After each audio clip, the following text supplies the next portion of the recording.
반비례 관계가 되는 예를 먼저 살펴보면서 몇 가지 특징을 알아볼게요. 예제.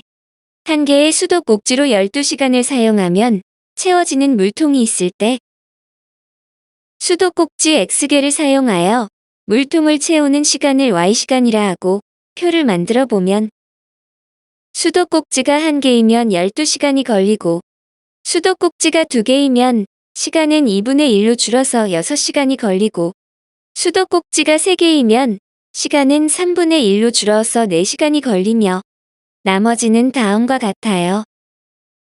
표를 통해 알 수 있는 것은 x의 값이 2배가 되면 y의 값은 2분의 1 배가 되고 x의 값이 3배가 되면 y의 값은 3분의 1배가 되며 x의 값이 4배가 되면 y의 값은 4분의 1배가 됩니다. 여기서 특이한 것은 y가 x의 역수꼴이므로 이를 간단히 역수배라고 부를게요. 이와 같은 관계를 반비례라 하고 y는 x에 반비례한다고 해요. 그 관계식을 알아보면 한 개의 수도꼭지로 12시간을 채우게 되므로 이를 기준으로 하여 수도꼭지의 개수가 늘어나면 늘어난 수도꼭지 개수의 비율만큼 걸리는 시간은 줄어들게 돼요. 그래서 관계식은 y는 x분의 12가 됩니다. 예제.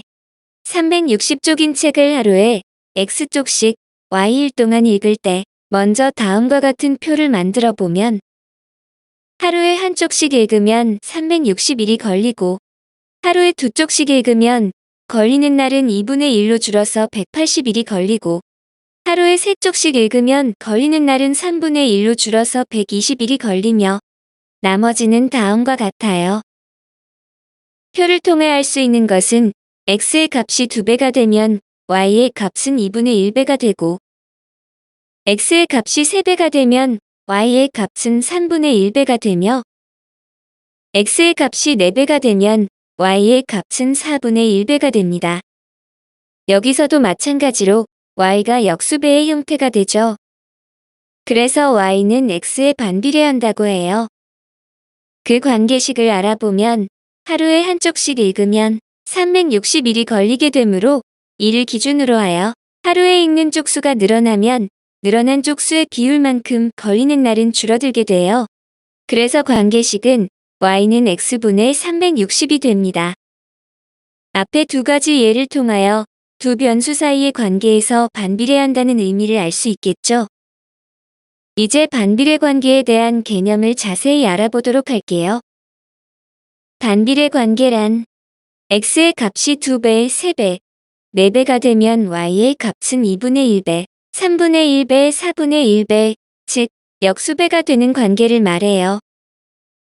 앞에서 든 예에 대한 표를 이용하여 살펴보면 반비례 관계에서 x의 값이 2배, 3배, 4배가 되면 y의 값은 2분의 1배, 3분의 1배, 4분의 1배가 되고 이 표에서 알 수 있는 중요한 성질은 x와 y의 곱의 값이 항상 12로 일정하다는 거예요.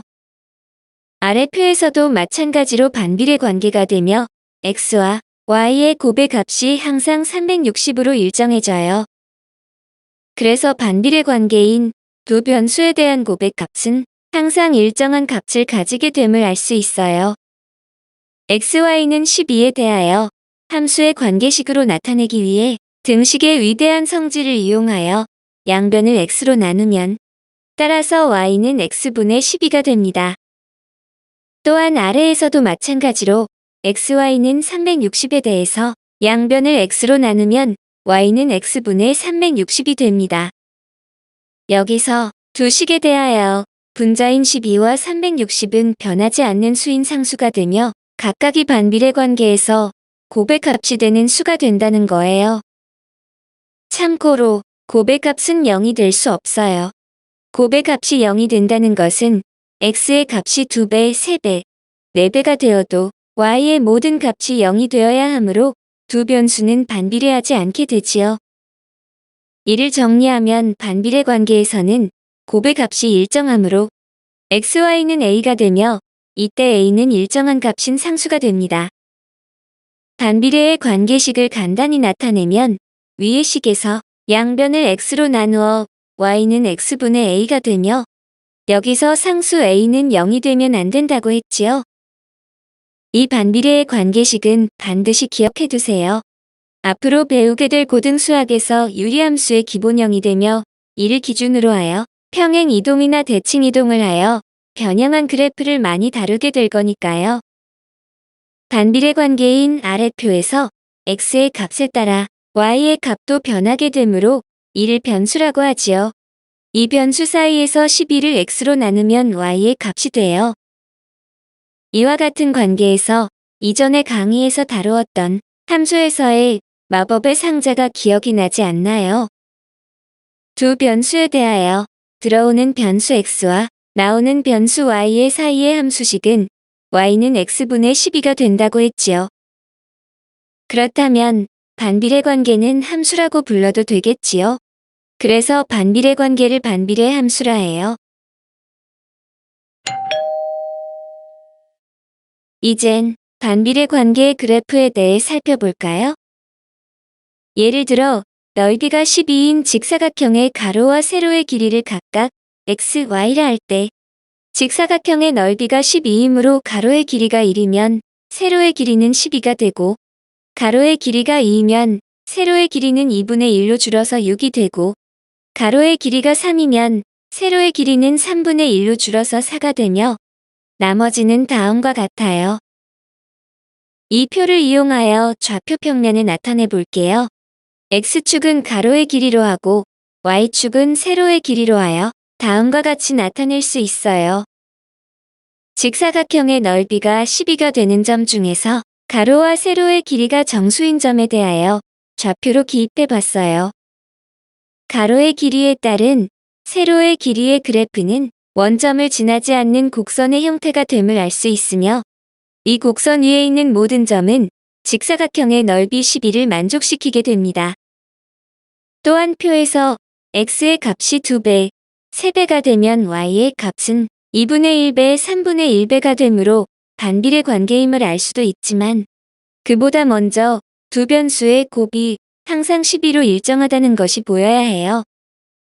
그래서 관계식은 xy는 12가 되며 양변을 x로 나누면 따라서 y는 x분의 12가 됩니다.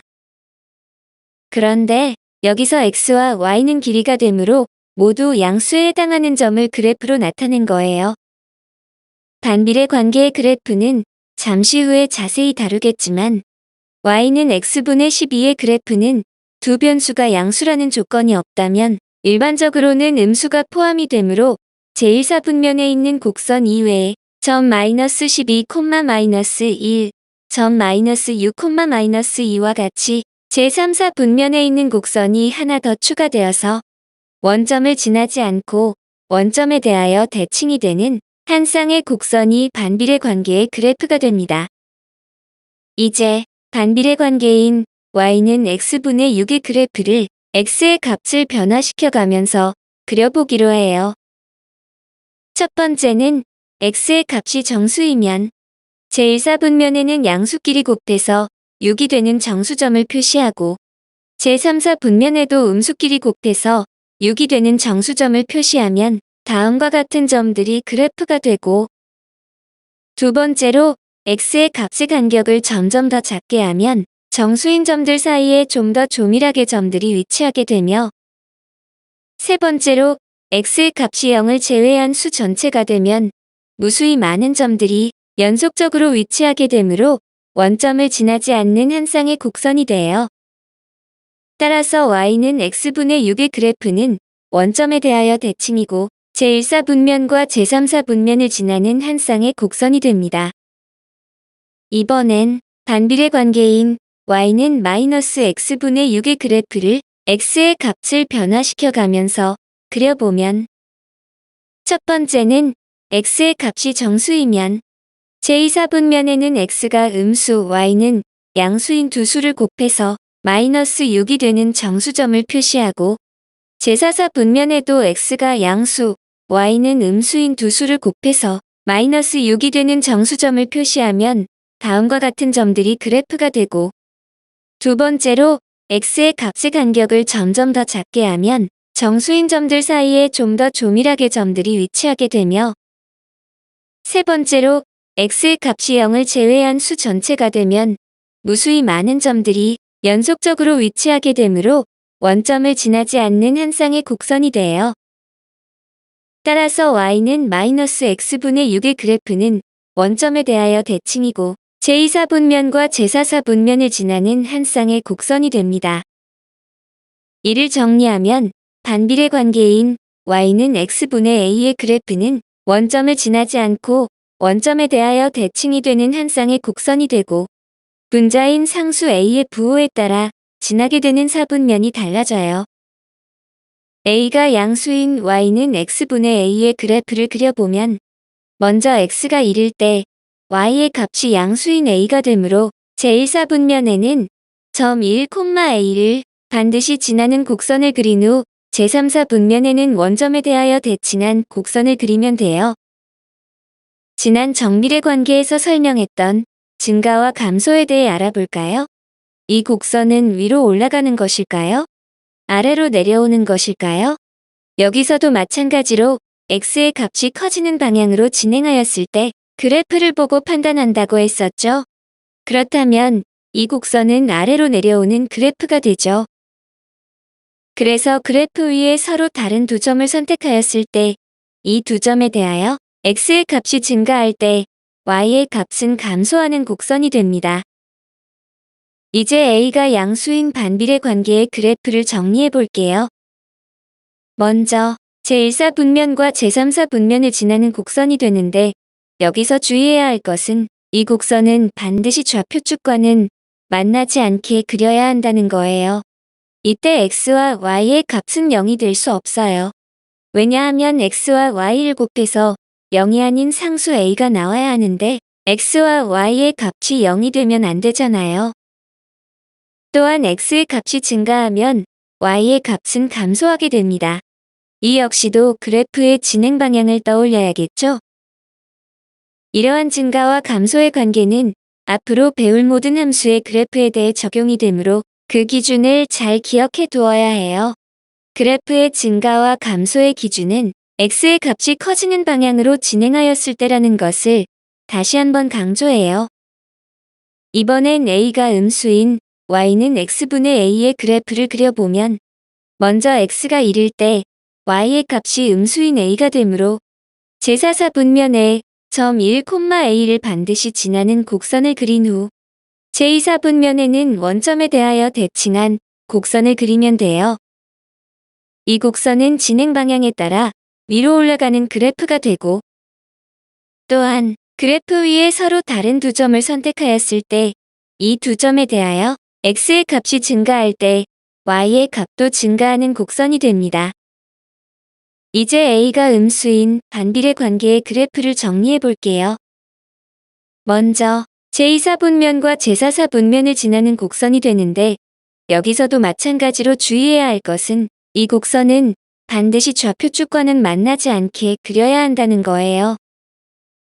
그래프의 진행 방향에 따라 x의 값이 증가하면 y의 값도 증가하게 됩니다.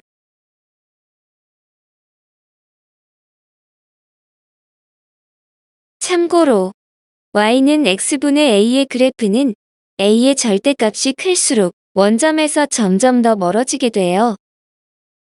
먼저 a가 양수인 그래프를 살펴보면 첫 번째로 y는 x분의 6의 그래프는 x와 y의 값이 모두 양수이고 곱해서 6이 되는 정수점을 제1사분면에 표시한 후 이 점을 부드러운 곡선으로 연결하고 이 곡선과 원점에 대하여 대칭한 곡선을 제3사분면에 그리면 됩니다.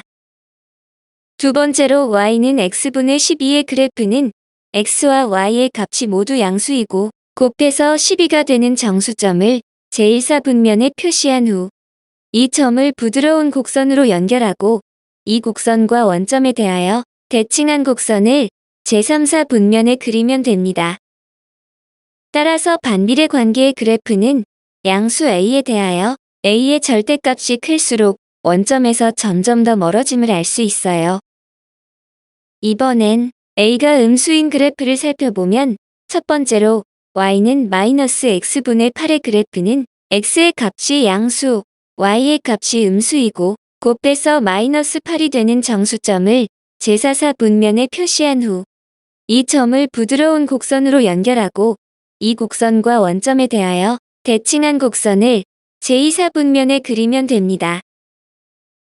두 번째로 y는 마이너스 x분의 20의 그래프는 x의 값이 양수, y의 값이 음수이고 곱해서 마이너스 8이 되는 정수점을 제4사 분면에 표시한 후 이 점을 부드러운 곡선으로 연결하고 이 곡선과 원점에 대하여 대칭한 곡선을 제2사 분면에 그리면 됩니다. 따라서 반비례 관계의 그래프는 a의 값이 음수에 대해서도 a의 절대값이 클수록 원점에서 점점 더 멀어짐을 알 수 있어요. 즉, a의 부호에 상관없이 a의 절대값에 따라 원점에서 떨어진 정도가 결정될 수 있다는 거예요. 반비례 관계식 구하기. 문제에 반비례 관계가 된다거나 원점에 대하여 대칭인 한 쌍의 곡선이라는 표현이 있으면 y는 x분의 a로 놓으면 됩니다. 이때 a의 값을 알지 못하므로 a의 값을 구하기 위해서는 또 다른 조건이 필요하게 돼요. 그래서 그래프가 한 점 p, q를 지난다는 조건이 추가로 주어지게 됩니다. 이를 이용하여 y는 x분의 a에 점 p, q를 대입하여 a의 값을 구하면 돼요. 지난번 정비례 관계에서도 강조했듯이 문제에 그래프가 점을 지난다, 점이 그래프 위에 있다는 표현이 나오면 주어진 점을 관계식에 대입해서 풀어야 된다고 했었죠. 함수의 그래프에 관한 모든 문제에 적용되는 아주 중요한 단서가 되므로 다시 한번 강조를 해요. 잘 기억해 두세요. 반비례 관계식을 구하는 예를 들어 볼게요. 다음 그림은 원점에 대하여 대칭인 한 쌍의 곡선의 일부이다. 이 관계식을 구하면 원점에 대하여 대칭인 한 쌍의 곡선이므로 관계식을 y는 x분의 a라 하고 주어진 그림에서 그래프가 한 점 마이너스 2,3을 지나므로 이 식에 대입하면 3은 마이너스 2분의 a가 되고 여기서 a의 값은 곱이 일정하여 마이너스 2 곱하기 3이므로 마이너스 6이 되며 따라서 구하는 관계식은 y는 마이너스 x분의 6이 됩니다. 예제. 다음 그림은 반비례 관계인 y는 x분의 a의 그래프이고 두 점 a, c는 그래프 위의 점이다.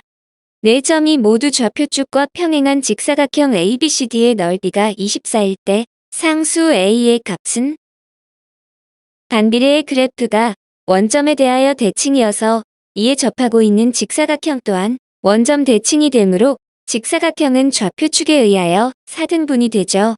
이 직사각형을 4등분했을 때 빨간 부분에 속하는 하나의 넓이는 6이 되며 이 부분의 가로의 길이가 2이므로 세로의 길이는 3이 됩니다. 그래서 점 A의 좌표는 마이너스 2,3이 되고 점 A는 곡선 위의 점이므로 항상 곱이 일정하게 되죠. 그 곱은 마이너스 2 곱하기 3으로 마이너스 6이 되므로 따라서 상수 a의 값은 마이너스 6이 됩니다. 왜냐하면 x와 y의 곱이 상수 a가 되기 때문이죠. 예제.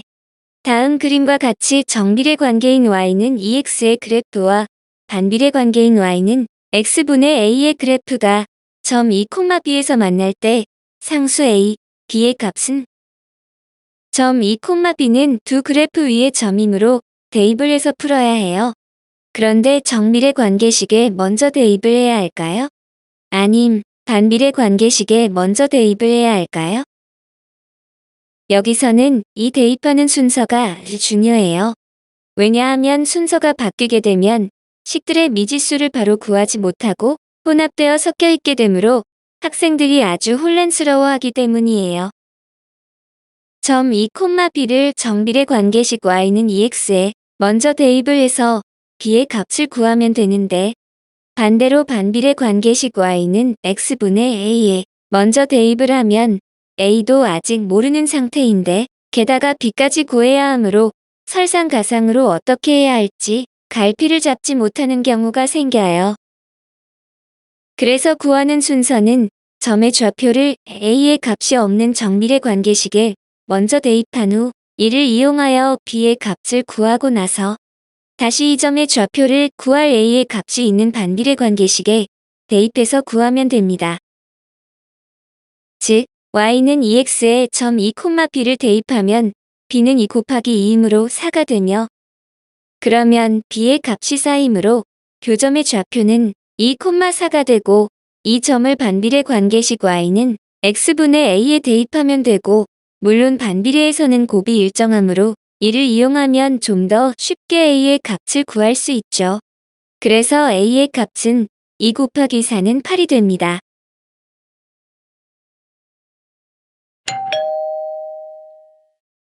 반비례 관계의 마지막 단원으로 활용에 대해 정리해 볼게요. 먼저 변화하는 두 양을 변수 x, y로 놓고 두 변수 x, y 사이의 관계가 반비례 관계인지 확인해야 해요. 확인하는 방법은 두 변수의 곱이 일정한지를 판단한 후 관계식을 y는 x분의 a의 꼴로 나타내요. 주어진 관계식이나 그래프를 이용하여 필요한 값을 구한 후 구한 값이 문제의 상황에 맞는지를 확인하면 됩니다. 예를 들어 어떤 수영장에 매분 10리터씩 물을 넣으면 100분 후에 가득 찬다고 한다. 매분 X리터씩 넣어서 가득 차는 데 걸리는 시간을 Y분이라고 할 때 매분 25리터씩 물을 넣는다면 물을 가득 채우는 데 걸리는 시간은 밑줄 친 매분 10리터씩 넣으면 100분 후에 가득 차므로 10리터씩 넣으면 100분이 걸리고 20리터씩 넣으면 걸리는 시간은 2분의 1로 줄어서 50분이 걸리고 30리터씩 넣으면 걸리는 시간은 3분의 1로 줄어서 3분의 100분이 걸리게 되므로 이 관계에 의하면 두 변수의 곱이 항상 1000으로 일정하게 되므로 반비례 관계가 됩니다. 그래서 반비례 관계식을 y는 x분의 a라 하고 두 변수 x와 y의 곱이 항상 1000으로 일정하므로 a의 값은 1000이 되며 따라서 구하는 관계식은 y는 x분의 1000이 됩니다. 매분 25리터씩 물을 넣어야 하므로 위식의 x에 25를 대입하면 구하는 값인 걸리는 시간 y의 값은 25분의 1000이므로 40분이 됩니다. 지금까지 정비례와 반비례의 관계에 대한 뜻과 알아두어야 할 기본 개념 및 그래프에 대하여 살펴봤으며 이를 통하여 관계식이나 활용에 관한 접근법에 대해서도 구체적으로 알아봤어요. 또한 정비례와 반비례의 관계는 함수의 영역에 속하므로 앞으로 배울 함수에 익숙해지도록 살짝 곁들여 설명하기도 했어요. 특히 정비례나 반비례 관계식을 세우는 기준이나 상수인 미지수의 값을 구하기 위하여 지난다, 위에 있다와 같은 중요한 단서를 이용하는 방법은 앞으로 함수에서 기본적으로 다루어야 하므로 잘 기억해둬야 해요.